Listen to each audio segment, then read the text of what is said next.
I have lived all my life in our village, a place where the snow lies thick on the rooftops and the winter winds whistle through the narrow alleys like voices from another world.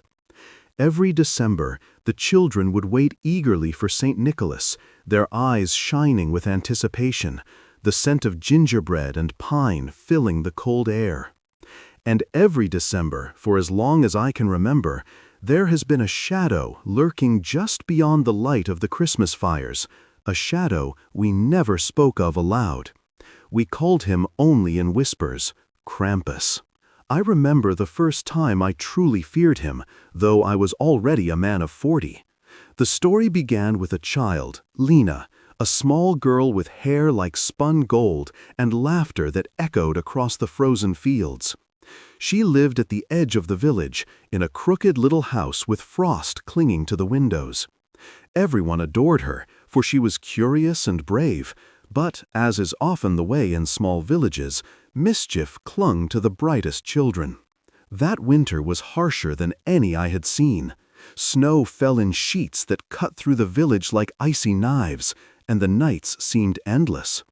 Lena's parents had gone to the next town to sell their wares at the Christmas market, leaving her in the care of her grandmother, a stern woman whose hands were always cold from knitting and stirring stew.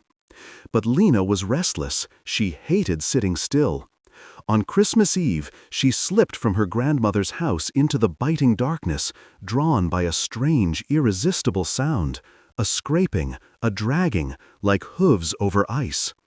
At first, I dismissed it as the wind, but when I saw Lena at the edge of the woods, peering into the shadows with wide eyes, my stomach turned. Something about the forest was wrong.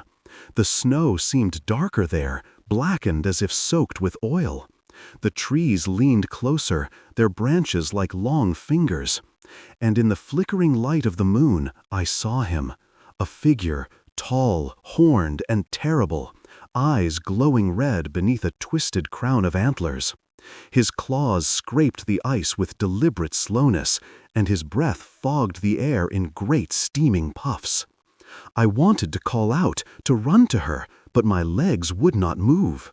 I could only watch as Lena stepped forward, almost as if entranced. I have never known fear like that, the paralyzing dread that freezes the soul. The figure reached out one clawed hand, and Lena shivered but did not scream. When she returned later that night, shivering and pale, she said nothing of what had happened. She only whispered, "He wants me to come again next year." And though her voice was small, there was a strange certainty in her eyes, as if she understood something older than our village, older than winter itself. The weeks that followed were quiet, but not peaceful. Lena changed. Her laughter was less light, her curiosity now tinged with a strange fear, and sometimes, at night, she would wake screaming, talking of a shadow that comes when the snow falls heaviest. My neighbors shook their heads. "It's nothing but dreams," they said. But I knew better. I had seen the way he moved, the way the snow seemed to bend around him, almost reverently. By the next December, whispers spread through the village. Some children were missing. Others returned with wide, haunted eyes, unable to speak of what had been taken from them. And always, always, Lena would be at the edge of the forest, staring, waiting.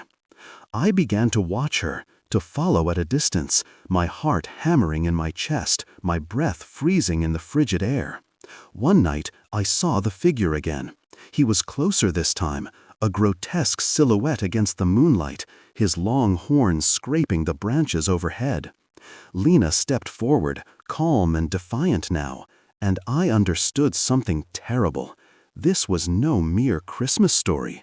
This was an ancient hunger, and Lena had caught his attention. I tried to warn her grandmother, tried to speak to anyone who would listen, but the adults of the village turned away, eyes tight with fear.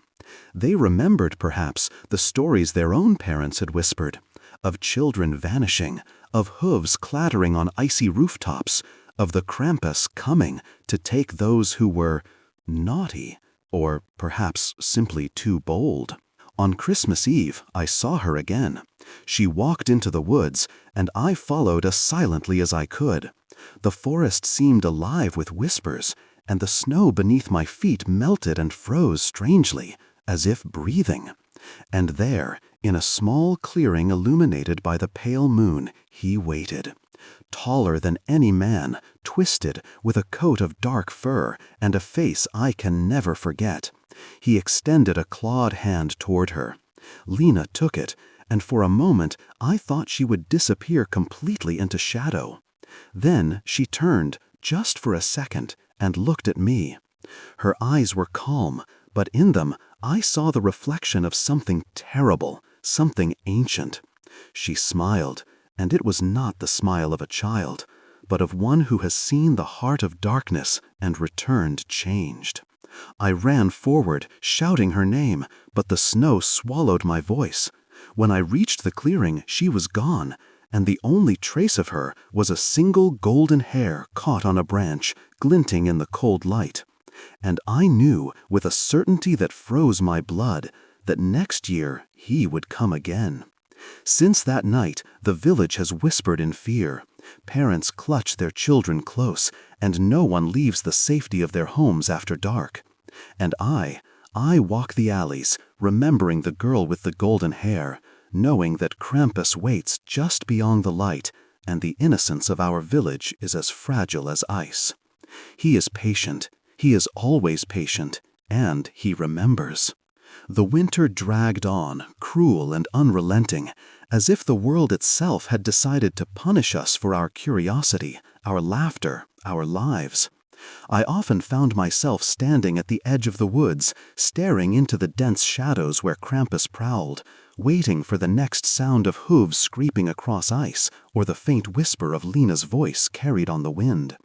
Each night, I asked myself if she was still alive, or if she had become something else entirely. The villagers, once warm and lively, now moved like ghosts. They spoke in hushed tones, glancing over their shoulders, avoiding certain streets and alleys.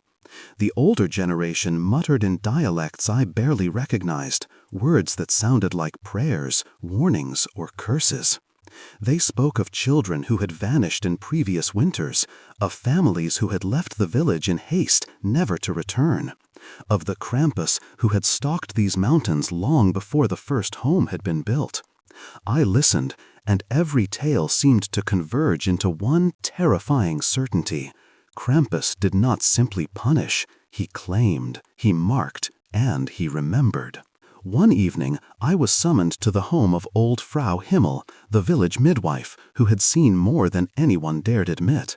She was a frail woman, her skin wrinkled like parchment, her eyes sharp and glinting in the firelight. When I arrived, she gestured for me to sit, her hands trembling as she held a small carved figurine, a devilish creature with horns, claws, and an exaggerated grin. "He is patient," she said, her voice low and urgent. "He chooses carefully, watching children, testing them, waiting for the moment when they will slip from the warmth of home into his shadow. And once he has chosen, there is no turning back."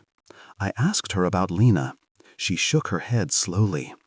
"Do you know why he took her?" she asked, her eyes piercing mine. "Because she was brave, too brave. Children who are fearless, who question, who wander, they attract him. And once they see him, once they hear the scraping of his hooves, the breath of ice on their necks, they are never the same." I felt a chill creep down my spine. Every story, every whisper, every memory of Lena made my blood run cold. I began to see her everywhere, in the reflection of frozen windows, in the patterns of the snow, even in the shifting shadows of my own home. I could not sleep. The village itself seemed alive with tension, and the festive cheer of Christmas became a distant, hollow memory. By the time the next Christmas approached, the fear in the village had reached a fever pitch. Parents barred doors and windows, children clutched at their mothers, and the village square, once bustling with markets and laughter, was empty and silent. But Lena was still at the edge of the forest, as if drawn by some invisible tether. Every night I watched her, praying she would not venture too far, yet knowing it was futile. The night before Christmas Eve, I resolved to confront the fear that had taken root in my chest. I wrapped myself in thick layers of wool, took a lantern, and followed Lena into the woods. The air was sharp and biting, each breath a cloud of frost. The snow crunched beneath my boots, and the forest seemed to close in around me, the darkness thickening with every step. Then I saw him. Krampus. Taller than any man, twisted in a way that the trees recoil, his antlers scraping the branches like skeletal hands. His eyes burned red, unblinking, and his claws dug into the frozen earth. Lena stood before him, small and fragile, yet unafraid. There was a strange calm in her posture, a defiance that sent shivers through me. "You should not be here,"